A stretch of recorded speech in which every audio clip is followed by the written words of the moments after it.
चलें guys start करें बेटा। हमारा पेपर जो है that is October number 2024, variant है 1 2। सही। बच्चों आज हम क्योंकि P1 कर रहे हैं तो पेपर 1 के अंदर आपके पास जो टॉपिक्स होंगे उसको डिस्कस करेंगे। सही है ना। चलें गाइस। अक्टूबर नंबर 2024, वेरिएंट है 1 2। चलें स्टार्ट करते हैं। सारे बच्चे हमने जो पास पेपर की ड्राइव दी हुई है उसी ड्राइव पे बेटा ये सॉल्व पास पेपर जो जो मैं करवा रहा होता हूँ ये भी उसी पे आते जाएंगे। सही है, सॉल्व पास पेपर उसी पे अपलोड करूंगा। नहीं, जो पास पेपर्स हैं उसका वो तो ओपन है ना। ठीक हो गया। चलिए, 75 मार्क्स का पेपर है और बेसिकली 1 आवर 45 मिनट आपका टाइम है। आइए बच्चों। बच्चों आपके पास पहले ही सवाल क्वेश्चन 1 से नहीं आया, यह आ गया चैप्टर नंबर 4 से। कह रहा what is mind bye software. बच्चों सॉफ्टवेयर का काम होता है प्रोग्राम जो कि ऑपरेट करता है। It is a instruction program that is use to operate a computer hardware. It is a instructions और program that is used to operate a computer hardware।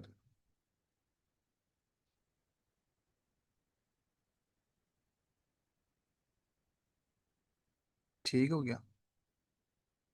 चलिए बच्चों आगे वो आपसे कह रहे हैं कि भाई आप बताइएगा यूटिलिटी सॉफ्टवेयर बताइएगा। यूटिलिटी। हाँ बच्चों कौन सा यूटिलिटी, स्प्रेडशीट तो नहीं है, एंटीवायरस लग रहा है, मैं क्या बोलता हूँ। शाबाश। आगे आ गया identify one type of software that manage the input and output for the computer. बच्चों कौन सा सॉफ्टवेयर है, कौन से टाइप ऑफ सॉफ्टवेयर है जो इनपुट आउटपुट को करता है, तो हमने क्या बोला, एप्लीकेशन सॉफ्टवेयर या सिस्टम सॉफ्टवेयर। System software. ठीक है ना, ऑपरेटिंग सिस्टम भी हो सकता है, सिस्टम सॉफ्टवेयर भी हो सकता है। आ जाते हैं क्वेश्चन नंबर 2 पे। आराम से पढ़िएगा, क्वेश्चन नंबर 2 के अंदर चैप्टर नंबर 1 का पार्ट है ये। सही है।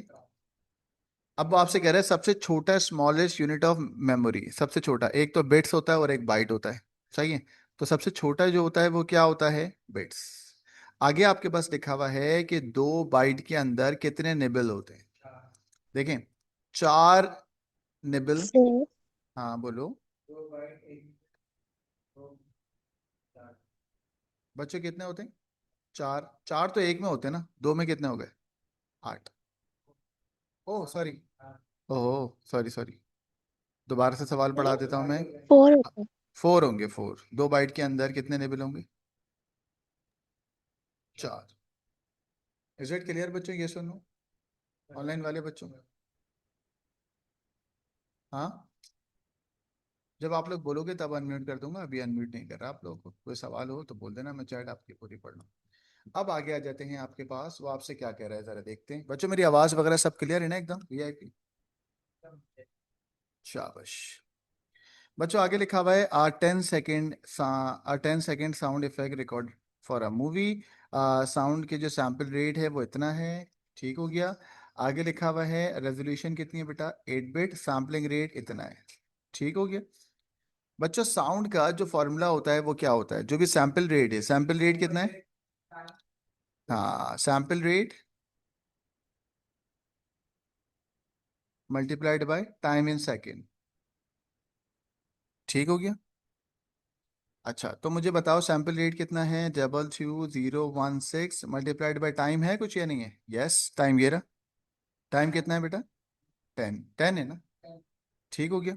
बच्चों और आगे लिखा हुआ है रेजोल्यूशन। रेजोल्यूशन भी तो है ना। हाँ, तो आप क्या करोगे, पहले रेजोल्यूशन से डिवाइड होगा। ठीक है। अब बताओ आंसर कितना आएगा।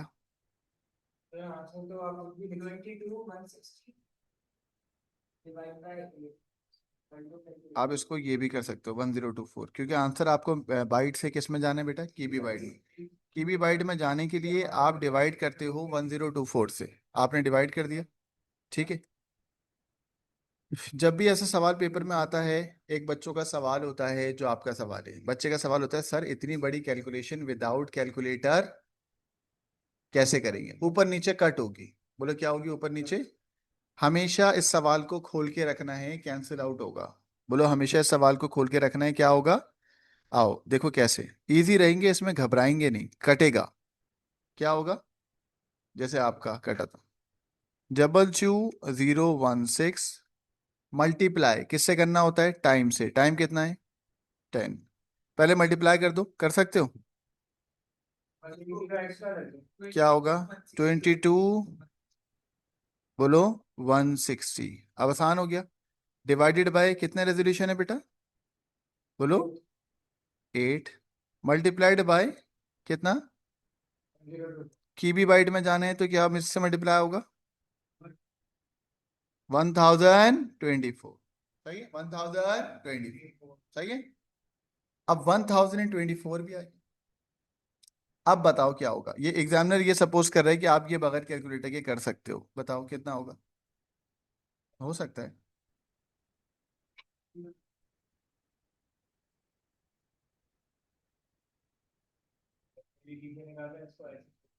ऐसे छोड़ दो तब भी मार्क्स मिल तो जाते हैं। हाँ मिल जाते हैं, लेकिन अच्छी बात नहीं होती। इसका आंसर आएगा 215। हाँ तरीका सही है, 215 की भी वाइट। आप ये सही। ठीक है।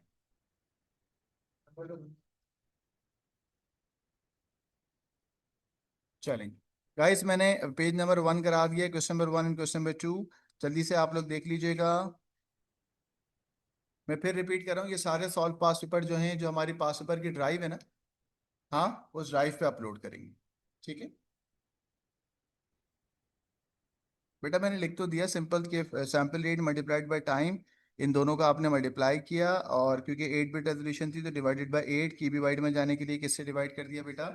की बी वाइड। वो इसी का था। मैं भी बात कर लेता हूँ, ये वाला सवाल को जरा आराम से देख लें। अगर आप इसको इतना भी लिख के छोड़ दोगे तब भी मार्क्स आपको मिल जाते हैं। क्या मैं आगे चल? पक्का? चलें। बच्चों यहाँ तक हो गया। आ जाएं क्वेश्चन नंबर, इसका पार्ट डी पे आ गए। मैं यहाँ रुक रहा हूँ, चैट पे बच्चे लिखेंगे। आप लोग बताएंगे फाइल कंप्रेशन क्यों करते हैं? फाइल साइज को बढ़ाने के लिए या कम करने के लिए? To reduce the file size. नहीं, रिड्यूस फाइल साइज। ठीक है। बेनिफिट ऑफ कंप्रेशन क्या है? It will take less storage space.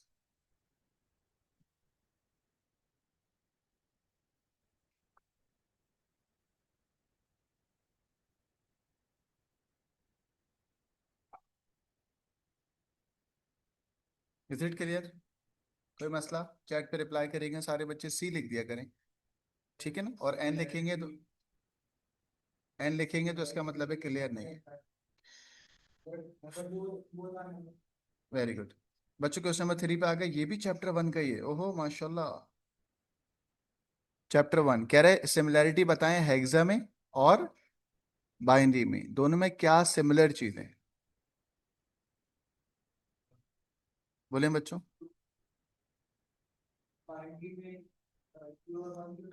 Similarity बतानी है, ओके।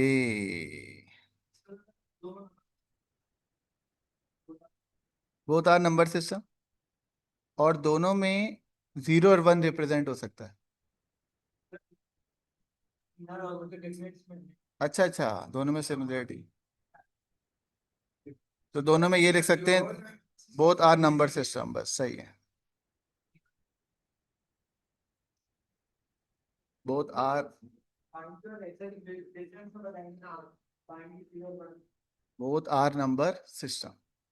अब डिफरेंस पे आते हैं। डिफरेंस ये होगा कि बाइनरी बेस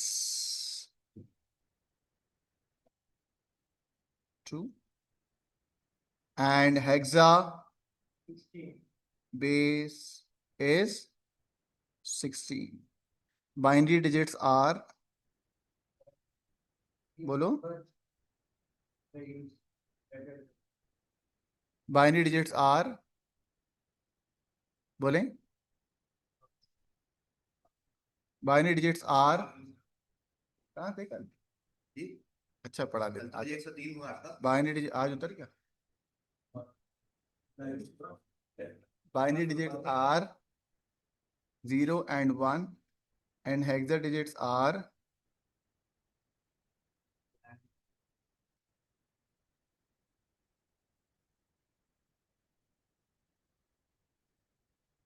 ऑनलाइन वाले बच्चों समझ आ रहे हैं? आसान है ना पेपर? वीआईपी। आ जाए बच्चों, क्वेश्चन नंबर 3। आ जाओ बच्चों, क्वेश्चन नंबर 3 के आंसर बताएंगे चैट पे लिख के। 2 मिनट है आपके पास।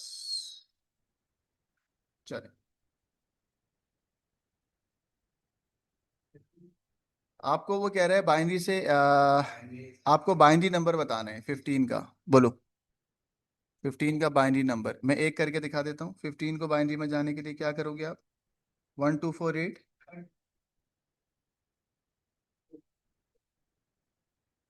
तो बेसिकली 15 करना है ना। 8 4 यही है।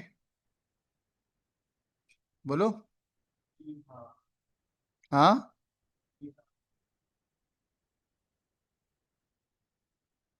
यही है बच्चों। चलो 180 करते हैं, 180।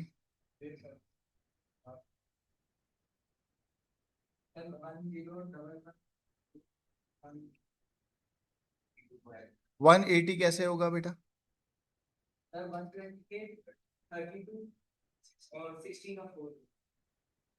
चेक करें बेटा, इनको ऐड करेंगे, यही बन रहा है। हाँ, बाकी सबको क्या रखेंगे? 0। तो इट्स 10111 0 एंड 235 का आप लोग बताएंगे ऑनलाइन वाले बच्चों। मैं वेट कर रहा हूँ आपका, चैट पे आप लोग बताएंगे 235। वेरी गुड, शाबाश शाबाश। लाइट है कम है आज, है ना? लाइट नहीं, ब्राइट करें, ब्राइट।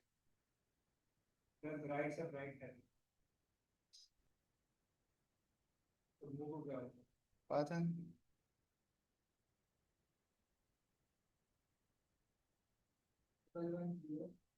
चलें चलें, जल्दी से बताएं 235 का ऑनलाइन वाले बच्चों, वेट कर रहा हूं मैं, आंसर लिखें।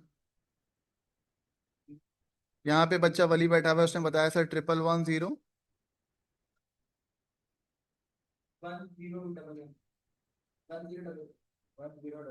यही है।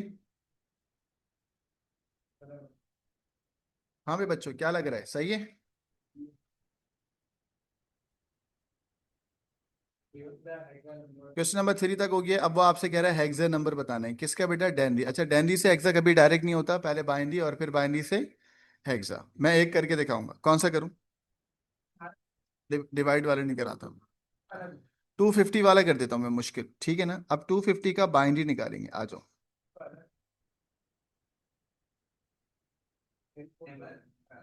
बाइनरी से, रुक जाओ, अभी सबर करो। सवाल में डेनरी नंबर लिखा हुआ है, हम डेनरी से किस में जाएंगे? बाइनरी में। और फिर दूसरे स्टेप में बाइनरी से किस में जाएंगे? हेक्सा में। डेनरी से बाइनरी में जाने के लिए 1 2 4 8 16 32 64 128। बच्चों 250 करना है, तो 250 के लिए किन नंबर्स को ऐड करूं? 128 64 32 और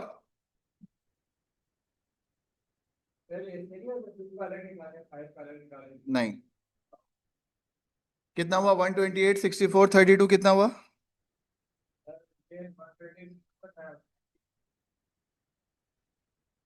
इसको ऐड करो, कितना हुआ?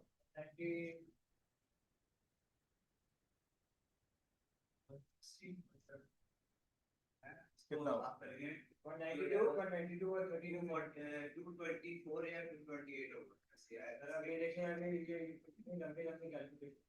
करना पड़ेगा ना।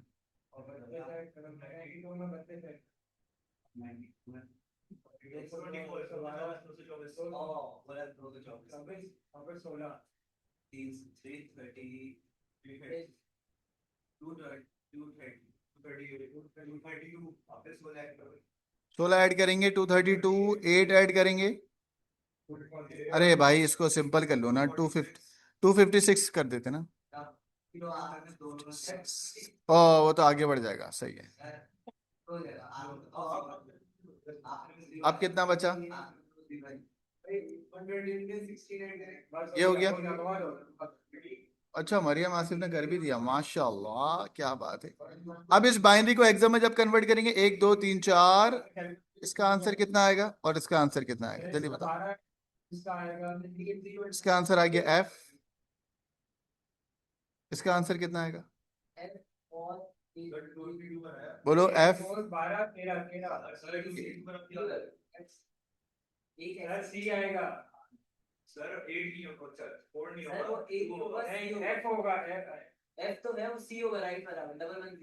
नहीं नहीं, वन, क्या हो गया, गलत हो रहा है, गलत हो रहा है, वही बच्चे कहने तो आंसर ही गलत आ रहा है, रुके रुके एक, क्या मतलब कौन सा नहीं होगा,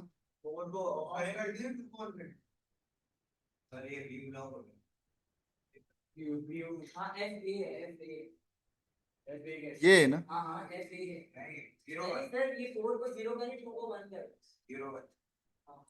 अब इसका आंसर अब सही आया ना, एफ, और ये आंसर आ गया ए, सही। तो बेसिकली इट्स 1 1 1 1 1 0 1 0, यहाँ से क्या आ गया ए, यहाँ से क्या आ गया F, your answer is F A. ठीक हो गया। डिवीजन मैं नहीं करता यार, मुझे अच्छा नहीं लगता, आप कर दो।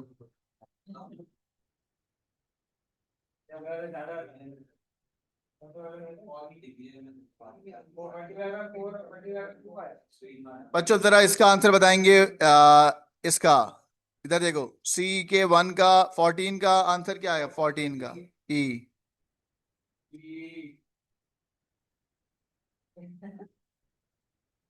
100 का क्या है बच्चों, 64।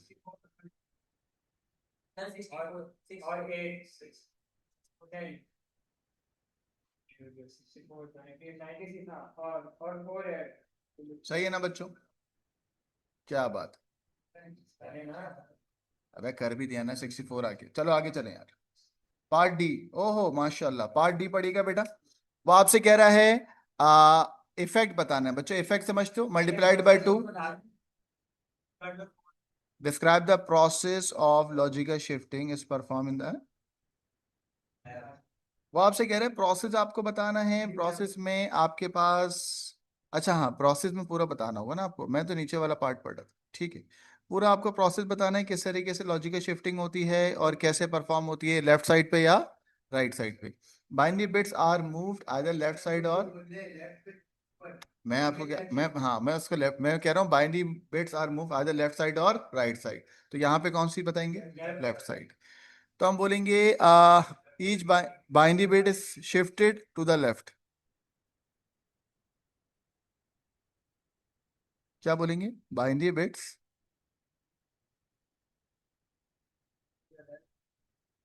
बाइनरी बिट्स या बाइनरी नंबर्स इज शिफ्टेड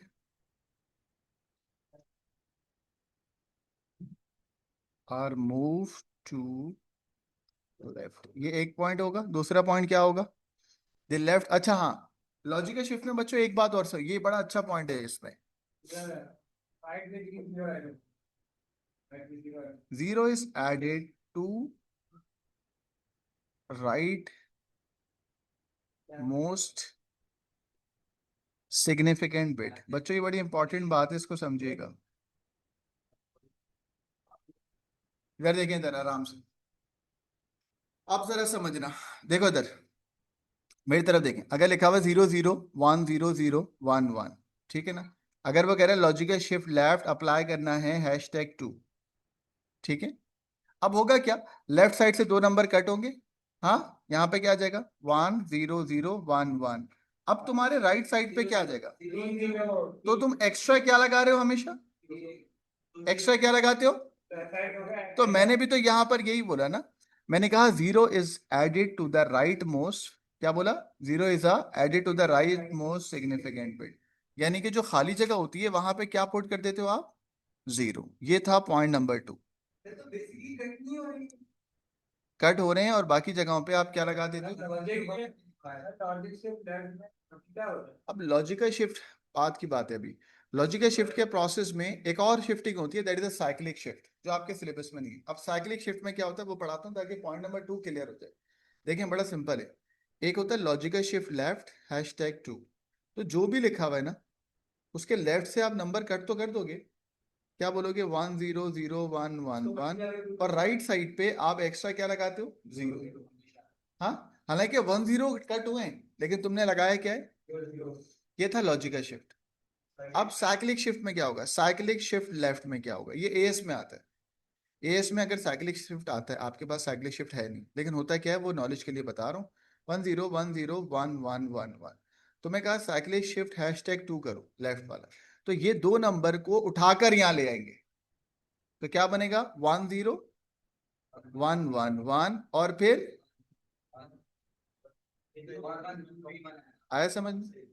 तो इसमें आप राइट मोस्ट पे 0 0 पुट नहीं कर रहे हैं, जो उधर का डेटा है वो उठ के इधर आ गया। ये मैंने क्यों पढ़ा है? इससे अब आपका पॉइंट नंबर 2 क्लियर हो गया। क्या लिखा है मैंने? कि आप बाइनरी शिफ्ट को लेफ्ट पे तो मूव करते हो, बट एक्स्ट्रा क्या लगा देते हो आप? आया समझ? अब ये बात सबको पता है कि लेफ्ट पे जाते हैं तो क्या होता है? Multiply divide. मल्टीप्लाई। तो जब आप वन वन बाइनरी इंटीजर है ना? State what will effect if will have one binary. तो 2 की पावर 1 मल्टीप्लाइड बाय 1 है ना, 2 की पावर 1।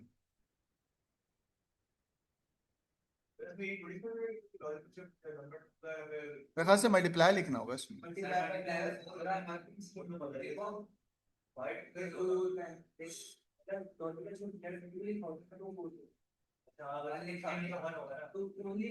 लिखा हुआ है ना on multiply on the binary integer. एक की बात हो रही है, एक की बात हो रही है, मल्टीप्लाइड बाय 2। अब वो कह रहे हैं negative binary number need to be stored in the register, the name of the number system. बेटा ये टूस कॉम्प्लीमेंट कहलाता है ना। बाइनरी के लिए जो आप यूज करते हो वो क्या कहलाता है? हाँ।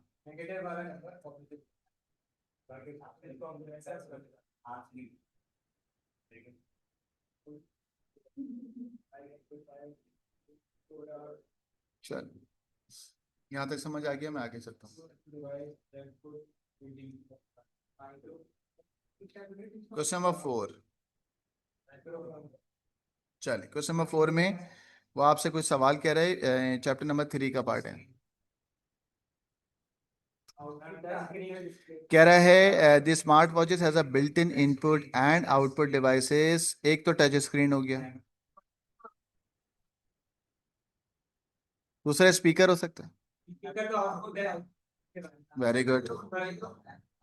Microphone mic.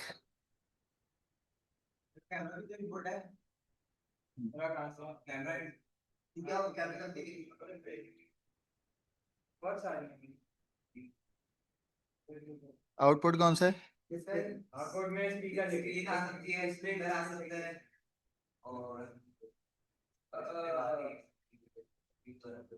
अब आ जाते हैं रोम। बच्चों रोम में क्या होता है? रोम बेसिकली जब भी कोई डिवाइस स्टार्ट होती है ना, जब भी कोई डिवाइस स्टार्ट होती है, तो वो स्टार्ट होने के लिए सारी बूटअप सेटिंग किस में स्टोर होती है? रोम में। बूटअप सेटिंग होती है। बायोस वाली सारी चीजें किस में स्टोर होती है? रोम में। डेटा परमानेंटली किस में स्टोर होता है? रोम में। फ्रिक्वेंटली डेटा रैम में होता है।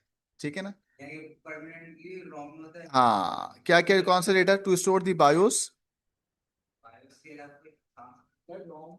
बूटअप डेटा रोम में परमानेंट होता है भाई। दूसरा, जितनी भी बूटअप की यानी कि ऑपरेटिंग सिस्टम को लोड करने वाली चीजें हैं, वो सब किस में स्टोर होंगी? रोम में। तो हमने क्या लिखा? To store the bootstrap. Bootstrap नहीं, बूट स्ट्रैप लिखना होगा। बूट स्ट्रैप वो चीज होती है जो आपके कोई भी चीज जब लोड हो रही होती है ना, तो उसका ऑपरेटिंग सिस्टम बूट स्ट्रैप से लोड हो रहा होता है। लोडिंग वाली चीज। ठीक है। और to help start up the smart watch.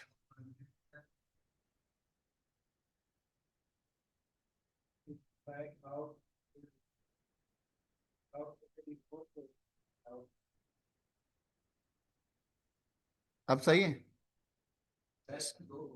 मैंने 3 लिख दिया ना, क्या होगा? उसने ये नहीं पूछा, उसने स्मार्ट वॉच में पूछ रहा है रोम क्या करेगा, रोम की डेफिनेशन थोड़ी पूछ रहा है। अजीब सी बातें कर रहे हैं, रोम की डेफिनेशन नहीं पूछ रहे, स्मार्ट वॉच में क्या कर रहा है ये पूछ रहे हैं। अबे यार ये तो फिर अलग ही हो गई ना। ओए, नाइट मैंने ऑन किया हुआ था, अब मैं आ जाओ। What is meant by cloud storage? बच्चों हम अपना डेटा क्लाउड सर्वर पे रख देते हैं, ऑफलाइन सर्वर पे रख देते हैं। हाँ, वर्चुअल स्टोरेज, ठीक है ना, थर्ड पार्टी। हाँ, नेट के बगैर ये एक्सेस नहीं हो सकता। तो अब हम क्या बोलें डेफिनेशन में इसका? अनदर allows data, ये allow access to data on a remote server, लिख सकते।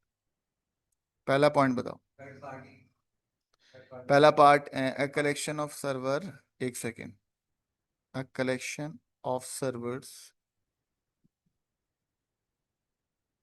allow data, allow access to data remotely, third party भी हो सकता है।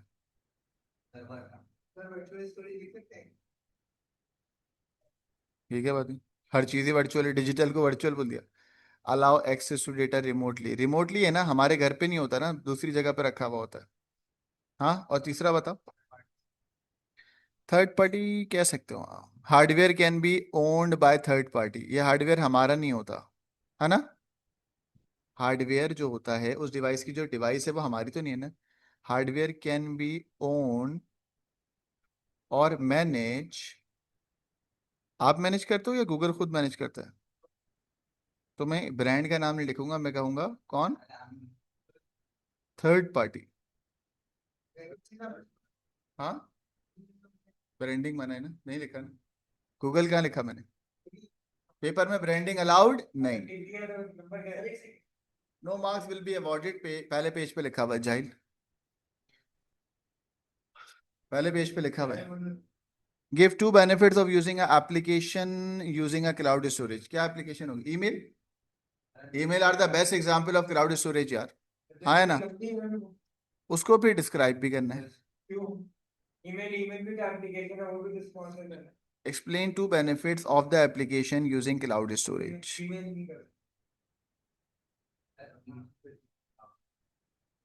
अच्छा, आपको जो भी लिखनी है ना, आप इस सिनेरियो में लिखिएगा, ये सिनेरियो है, इस सिनेरियो में रखना है। अब बताओ। Smart watch uses a text messages application that receive from cloud, अब आ रहा है समझ में? अब देखो, ईमेल नहीं करो, स्मार्ट वॉच में हम इसको ये कह सकते हैं, स्मार्ट वॉच के अंदर जो डेटा आ रहा है वो क्लाउड से टेक्स्ट मैसेज आ रहा है। अब वो क्लाउड से फायदा क्या होगा, मैं वैसे बता, सही है, data can be access anywhere, सही है। और पहला पॉइंट तुमने बोला data can be access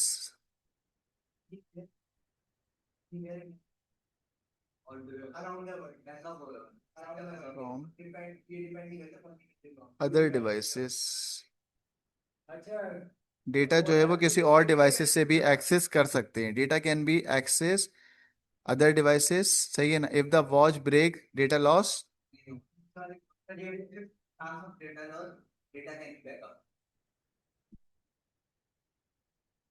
breaks, data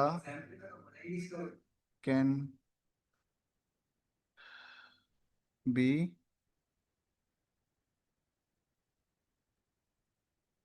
दूसरा पॉइंट बताएंगे, लिख दिया ना, हाँ ना, लिखा हुआ है यार, सब लिखा हुआ है।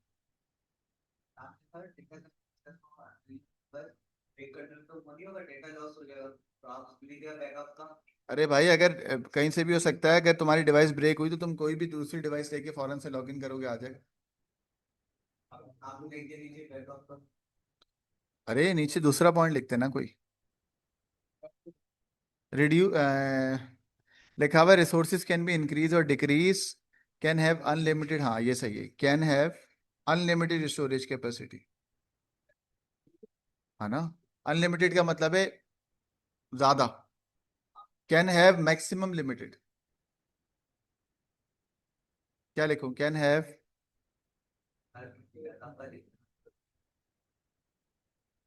Unlimited storage capacity. हाँ, can have unlimited storage capacity. No need to buy the no need to buy the storage space.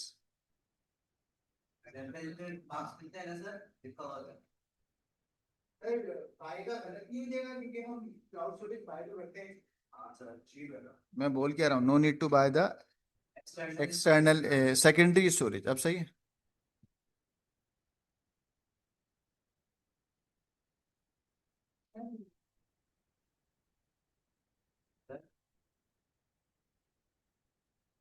यार अभी तंग नहीं कर, चुप हो जाओ।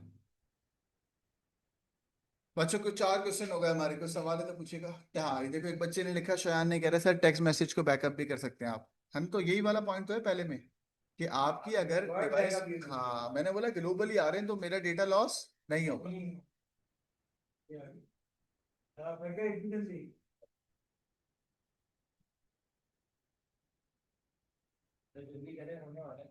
इसका पार्ट की बच्चों ये आप लोग बताएं।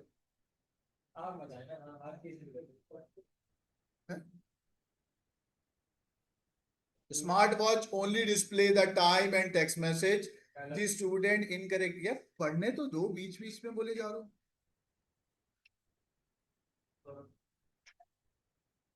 The smartwatch only display the time and text message. A student incorrectly described the smartwatch as a general purpose computer. Explain why the student description is incorrect. यानी कि वो सब बता भी चुका है, कह रहा है कि स्मार्ट वॉच जो है ना वो सिर्फ टाइम और टेक्स्ट मैसेज को शो करता है, तो वो जनरल पर्पस नहीं हो सकता। क्यों नहीं हो सकता? क्योंकि जनरल पर्पस एक वक्त में एक काम करता है। नहीं, उल्टा कह दिया। स्पेशल पर्पस वो होता है जो एक वक्त में एक काम करता है, जनरल पर्पस एक वक्त में। तो स्मार्ट वॉच क्या सिर्फ टाइम ही दिखाता है? नहीं, वेदर भी बताता है, हार्ट रेट बताता है, कैलोरीज को कॉल कर आपका पोस्चर बताता है। तो स्पेशल पर्पस रजिस्टर होता है जो एक वक्त में एक काम करता है, जनरल पर्पस एक वक्त में बहुत सारे काम करता है। तो मैं लिखता हूं the watch can only perform a dedicated limit.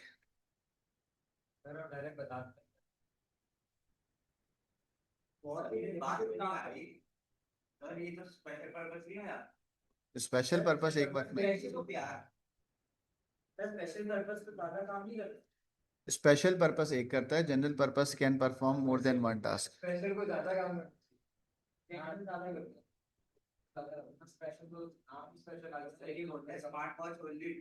वो आपको कंफ्यूज करने के लिए बोल रहा है, आपसे वो कह रहा है स्टूडेंट ने इनकरेक्टली क्या लिख दिया?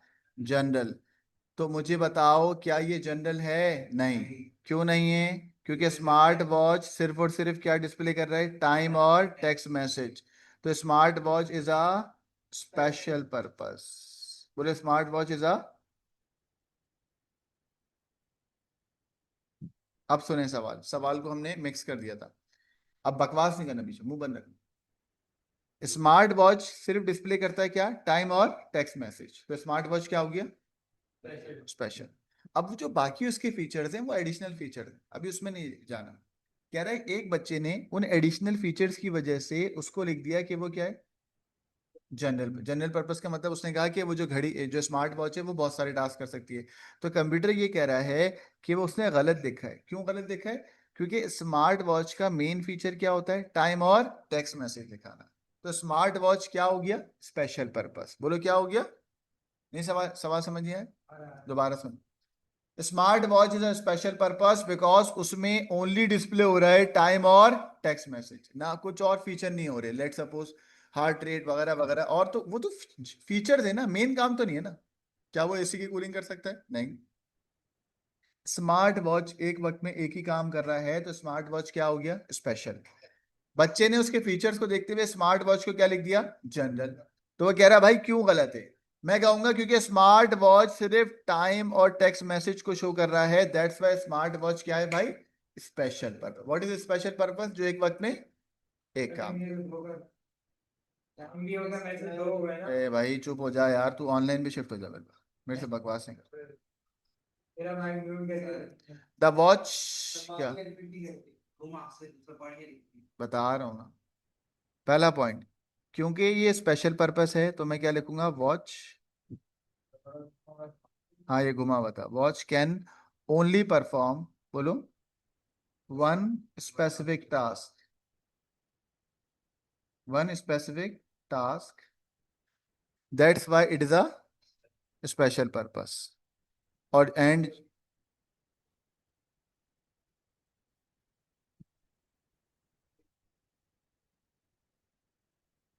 जब पढ़ ले होते हैं तो बोर्ड पे देखते हैं ना भाई। अपने मोबाइल इधर लेके आओ, यहाँ रखो। ये क्लास में नहीं उठाओ ना यार, बाहर जाके उठाओ। That is special purpose task, ठीक है, सही है। दूसरा पॉइंट क्या, you can not plug in peripheral devices, you can not reperform the, हाँ सही है। It would only have a micro processor, it would not have a CPU, ये सही है। It would only have a micro processor, it would not have,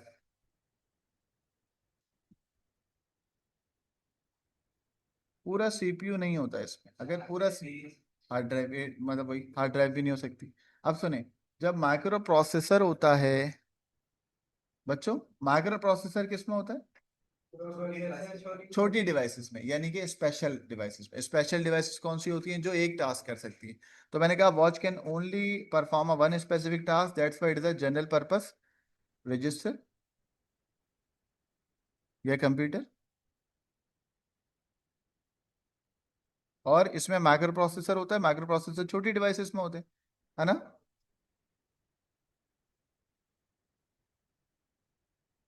ठीक हो गया, समझ आ गया। हाँ ये थोड़ा कंफ्यूजिंग था, हम भी कंफ्यूज हो गए थे ना इस सवाल में। उसने ऊपर बोला कुछ और, नीचे मतलब पूरा खुद ही निवाला बना के दे रहा है हमारे मुंह में। यही है ना। अगर आप इस सवाल को देखो, हमसे पूछ थोड़ी रहा। कह रहा है एक बच्चे ने बोला वो स्पेशल है, नीचे कह रहा है कि उसने लिख दिया जनरल है, तो क्यों, अरे भाई है आसान, शायद पेपर में आपसे हो जाए, बिल्कुल आसान है, बट आसान आएगा P1। आ गए भाई बार कोड, बच्चों बार कोड कैसे रीड करते हैं। अब यहाँ पे ये सवाल बार कोड का है या चेक डिजिट का है, शहीर कह रहे हैं चेक डिजिट का है। नहीं, लिखना किसका है। देखो ये सवाल टेक्निकली इसमें लिखना क्या है, बार कोड के बारे में लिखना है या check digit, error checking method है। तो ये chapter number 2, Shaheer was right, Shaheer ने कहा ये सर चेक डिजिट का सवाल है टेक्निकली, है ना। हाउ चेक डिजिट, तू बोलता रहे बस। हाउ चेक डिजिट इज, हाँ, आपको बार कोड के बारे में सिर्फ ये लिखना होगा, वो स्कैन करेगा, बाकी सब किसके बारे में लिखना होगा, चेक डिजिट में। चलो चेक डिजिट जो है वो क्या होता है, एरर चेकिंग मेथड होता है। अगर आप थोड़ा कम बोलोगे तो मेरी क्लास थोड़ी सही चलेगी। अब मैं पूछ नहीं रहा हूँ, बाहर कर दो। चलो सॉल्व करो मेरे साथ। आज चेक डिजिट पहले डिजिट होता है या लास्ट वाला होता है, लास्ट वाला। A check digit is calculated from the barcode data,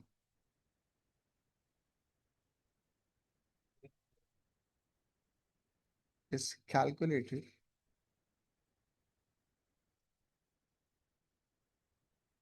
from barcode data। दूसरा बताओ, दूसरा पॉइंट, बच्चे इसमें मॉड्यूलस यूज होता है ना, डिवाइड करते हैं। इसमें भी तो होता है, इसमें भी तो होता है मॉड्यूलस, हाँ 11 होता है। इसमें an algorithm is used,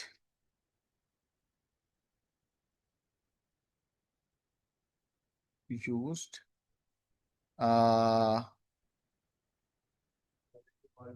modulo 11, ठीक है, and added to the bar code.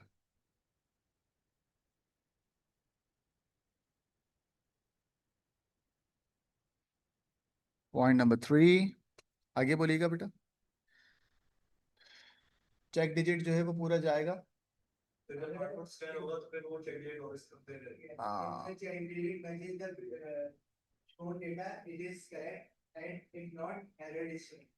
शाबाश।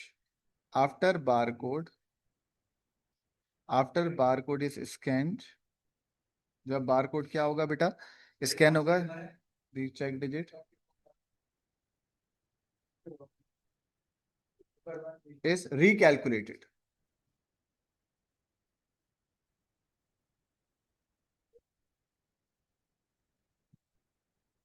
लास्ट में अगर चेक डिजिट मैच करेगा तो एरर आ जाएगा, नहीं अगर चेक डिजिट मैच कर रहा होगा तो कोई एरर नहीं होगा, अगर मैच नहीं कर रहा होगा तो if check digit match.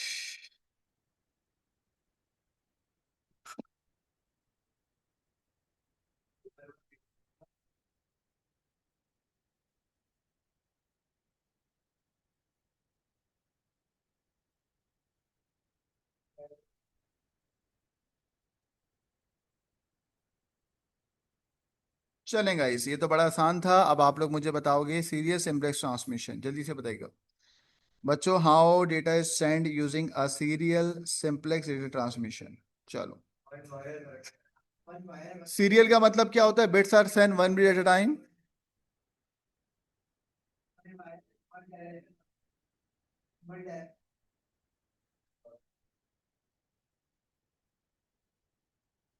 Bits are send one bit at a time, down over, down over,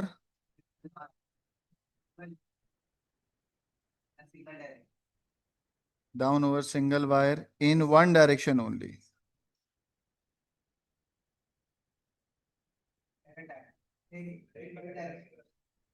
सही, वन डायरेक्शन ओनली बेसिकली किसका है, सिंप्लेक्स का। सीरियल का मतलब ये है। हाँ हाँ।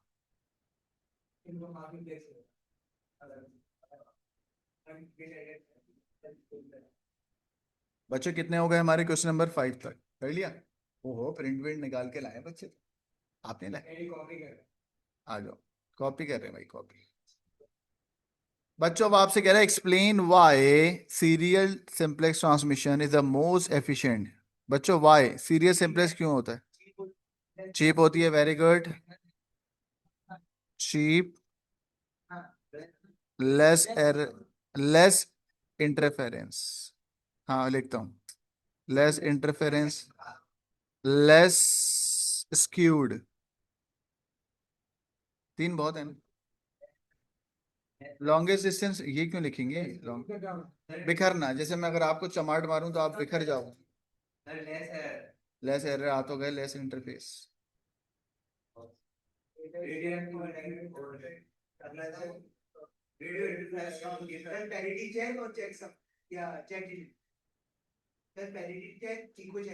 शाबाश।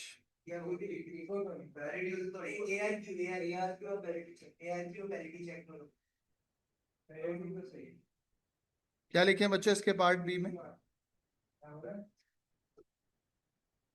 यहाँ पे क्या आना चाहिए।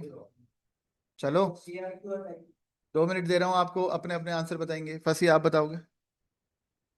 कह रहा है give two error detection method, जो इसके अलावा सॉरी स्टॉक कंट्रोल के अंदर सबसे बेस्ट स्टॉक कंट्रोल में होता है पैरिटी चेक, ARQ, है ना।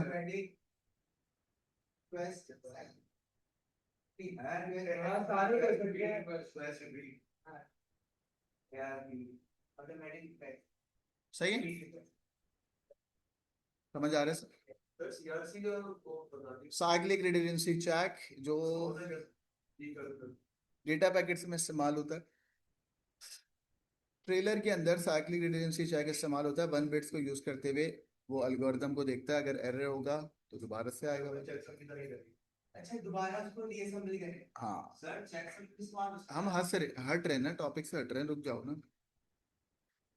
चेकसम इस्तेमाल हो सकता है, यस, ये पूछ रहे थे। नहीं चेकसम नहीं होगा स्टॉक कंट्रोल, MS देखना, हाँ लिखा हुआ है MS में, तो लिखा हुआ है।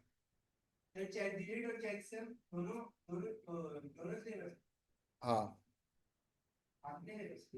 ए ई को चेक हटाया था, A B C D E और एफ। बच्चों now you have 2 minutes.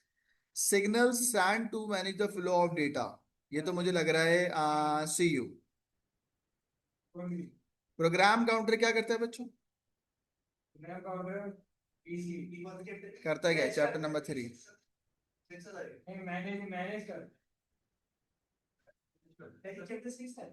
Three नहीं भाई, चैप्टर 3 है, आपने पढ़ा है ये। इसी से एम ए आर से एम डी आर से सी आई, वर्कशॉप में पढ़ाया था मिड टर्म वाली। अच्छा पढ़ा दे, एग्जाम के बाद पढ़ा देंगे, अभी बोर्ड पे देखो। प्रोग्राम काउंटर क्या करता है?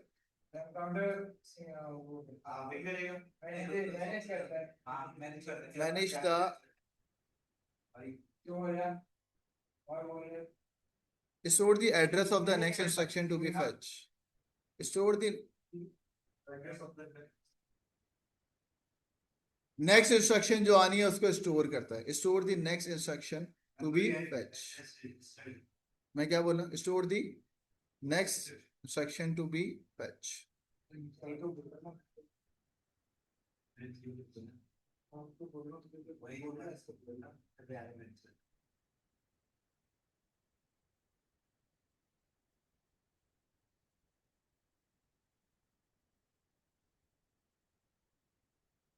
जिसको तुम फैच कर रहे हो उसकी एड्रेस को कौन स्टोर करता है बेटा? Program counter. Program counter. अब आ जाओ इस पे, सी पे क्या होगा? सी में लिखा हुआ है जो तुम्हें रैम से निकाल रहे हो, रैम से डेटा बच्चों किस में निकलेगा? M A R. एड्रेस निकल रहे हैं ना बेटा, एड्रेस भी तो कह रहे हैं ना, एड्रेस किस में निकलता है? एम ए आर में। Transfer data between the RAM and, ये है एम डी आर, है ना? लेकिन वो एम डी आर अगर रजिस्टर होता तो, लेकिन आप बस की बात करोगे तो कौन सी बस होगी? आ रहा है समझ में? एक्यूमुलेटर ऐड और सब्ट्रैक्ट करता है, एक्यूमुलेट करता है। बोलो क्या करता है? Accumulate. Store the, accumulator accumulate से निकला है। Store the address of the instructions. बोलो स्टोर दी एड्रेस, नहीं result of the instruction, calculation का रिजल्ट। ठीक है, store the result of calculation.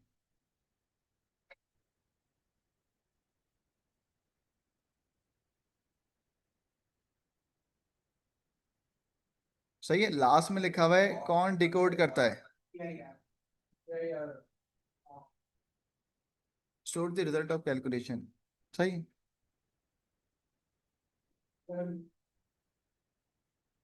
सब समझ आ रहे हैं? कौन सा? हाँ तो चैप्टर 3 का होगा, टॉपिक पढ़ा नहीं हो। आ जाओ, ये तो पता लगता है। आ जाए बच्चों, ये कौन से चैप्टर का? चैप्टर 5 ना? आइए बताएंगे आप लोग। यूआरएल स्टैंड फॉर, क्या यहाँ पे यूआरएल के बारे में लिखना है या उसकी डेफिनेशन लिखनी है? डेफिनेशन लिखनी है, स्टैंड नहीं लिखना। तो it is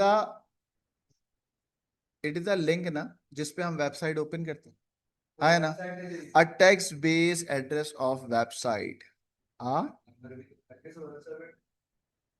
text based address of a website. ठीक है बच्चों, वो यूआरएल में 3 चीजें थी ना, प्रोटोकॉल, डोमेन नेम। तो आप लिख सकते हो प्रोटोकॉल, डोमेन नेम, और तीसरा क्या था? File name. मैं खुद लिख दिया ताकि, हाँ बेटा वो आपसे कह रहा है वो कौन सा सॉफ्टवेयर है? The student enter the URL into the pieces of software. बच्चों वो कौन सा सॉफ्टवेयर होता है? नहीं नहीं नहीं, ब्राउजर। हाँ ब्राउजर होता है, ब्राउजर। चलें भाई, इनोटेट डायग्राम, माशाल्लाह। मैंने दारी नहीं है ड्राइव पे, सारी इनोटेट डायग्राम आपके ड्राइव। अभी ले लो, अभी जाना नहीं, अब लेके जाना। कल बेटा आप लोग को टेबल टेनिस की जल्दी थी, आज तुम लोग लेके जाना, ठीक है? टाइम कम है मेरे पास, डीएनएस की बात करते हैं। डीएनएस वेब ब्राउजर डीएनएस पे जाएगा, डीएनएस उसका आईपी का क्या मैं उसका डोमेन का क्या बताएगा? आईपी। डोमेन नेम लेके जाते हैं डीएनएस के पास, डीएनएस बताता है आईपी, और अगर उस डोमेन का आईपी नहीं होगा तो वो 404 एरर दे देगा। Is it clear? In other words we have multiple DNS. एक डीएनएस को नहीं मिलेगा तो दूसरे को नहीं मिलेगा तो, और अगर कहीं नहीं मिल रहा तो डोमेन का बोलेगा आईपी फाउंड नहीं हुआ। बोला आईपी फाउंड नहीं हुआ। चलो, ये अब आप बनाओगे कैसे? एक तरफ क्या बनाओगे? Browser. Very good.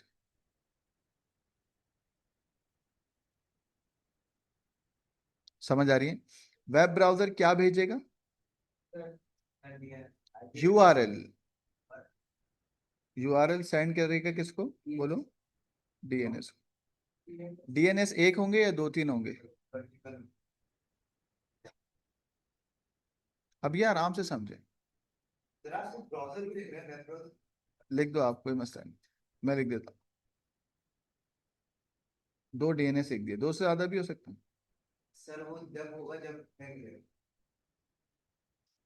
DNS one and DNS to.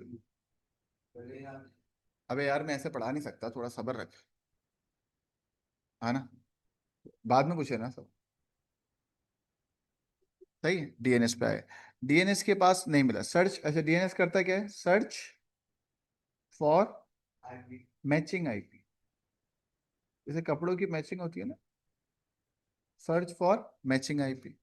और अगर नहीं मिलेगा तो यहां पर आ जाएगा send to next URL if not found.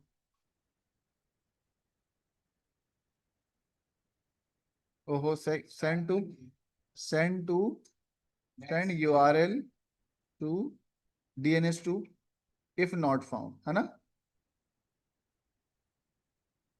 ठीक है, सही है। और अगर मिल जाएगा बच्चों, अगर मिल गया तो क्या हो जाएगा?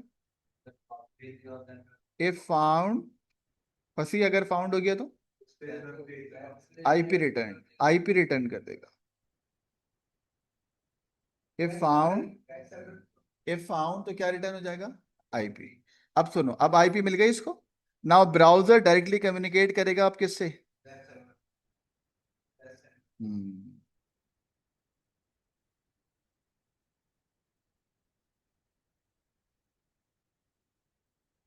आ रहा है समझ में? तो ये रिक्वेस्ट भेजेगा, रिक्वेस्ट किसकी होगी? हाँ,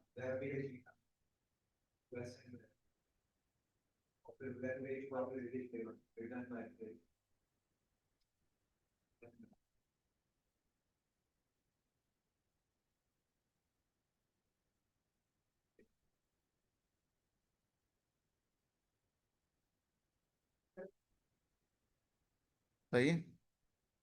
ऑनलाइन वाले बच्चों, क्या आप लोग ये नोटेट डायग्राम पूरी बना सकते थे या नहीं? अच्छा, आपको क्या करना है अभी इस पूरे पेपर में, ऑनलाइन वाले बच्चे स्पेशली आप लोग स्क्रीनशॉट लेके ये ग्रुप पे डाल दें। ये इंपॉर्टेंट चीज है। हाँ,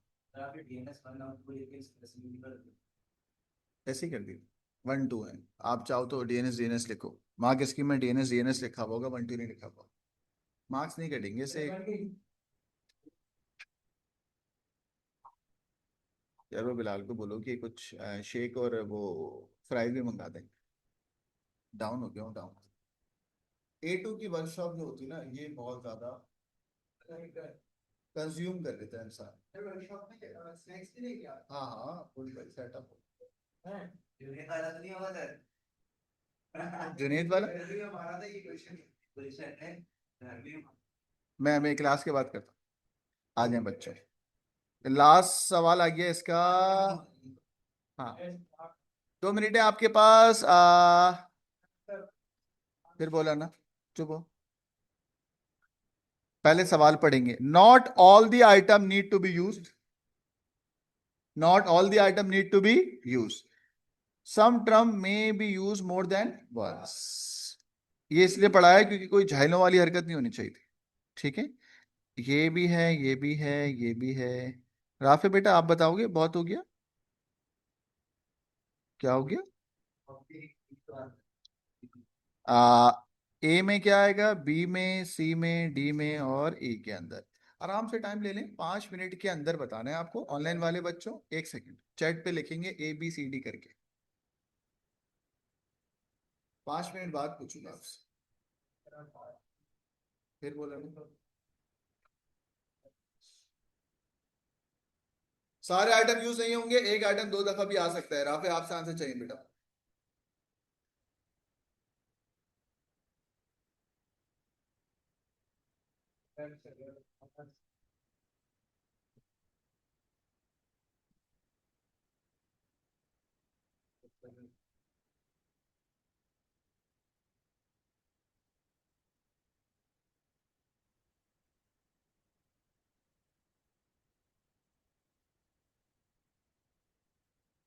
चलें बोलें, ए क्या होगा? ए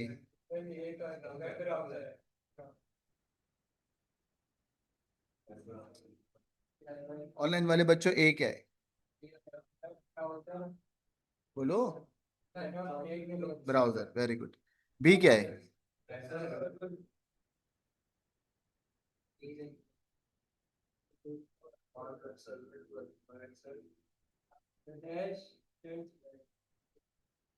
identify itself, the web server. Web server बेटा, वेब सर्वर सर्टिफिकेट के लिए भेजता है ना। The web server send back the SSL certificate, the web browser authenticate, यही होगा। यहाँ पे क्या आएगा? यहाँ पे नहीं नहीं, द डैश, ऊपर देखना, द डैश ब्राउजर ही लग रहा है।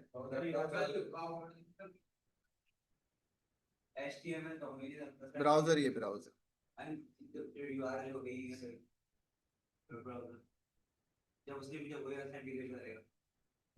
Lastly, if it is authenticate, encrypted, encrypted होगा, है ना। जब ऑथेंटिकेट हो गया तो कौन सा डेटा जाएगा बेटा? आ रहा है समझ में? भाई देखो सर, मैं इसको सिंपल में जरा समझा देता हूँ। वेब ब्राउजर रिक्वेस्ट करता है वेब सर्वर को, वेब सर्वर कहता है यस मेरे पास डिजिटल सर्टिफिकेट है, ठीक है, और वो अपनी कॉपी दे देता है। फिर वो वेब ब्राउजर के पास आता है, वेब ब्राउजर चेक करता है जो आया है वो ऑथेंटिकेट हो रहा है, ओरिजिनल है या जाली है। अगर ओरिजिनल है तो ट्रांसमिशन इनक्रिप्टेड स्टार्ट हो जाता है, ठीक है। आ जाओ बच्चों, पार्ट डी 8, क्वेश्चन नंबर 8, आइए बच्चों। कह रहा है ऑब्स्टिकल, यानी कि